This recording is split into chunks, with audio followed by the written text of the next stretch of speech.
হাজারো কথা মাথার ভিতর ঘুরতে থাকে। সময়ে অসময়ে নানা ঘটনার সাক্ষী হতে মন চায়। জীবনে কত ঘটনাই বা আমাদের স্মৃতিতে থাকে। তবুই ব্যর্থ মন ব্যর্থহীন কণ্ঠে বারবার বলে যেতে চায়, প্রতিটা সময়ে যেন তাকে পাশে রাখা হয়। সময়ের কালক্রমে অনেক কিছু ঘটে যায়, অনেক হারিয়ে যায়, তবুও সে এককভাবে আধিপত্য বিস্তার করেই তার কথাটি মনে করিয়ে দিতে চায়। সময়ের সাথে সাথে অনেক কিছু পাল্টাতে পাল্টাতে একটা সময় সে পাল্টে যাওয়ার গল্পগুলোই অন্য রূপে চলে আসে, নানা ধারণায়, নানা ধরনায়, কিংবা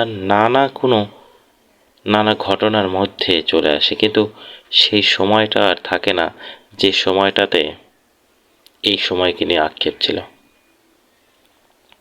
এই সময়ের অন্য ধরনের একটা মূল্যায়ন ছিল।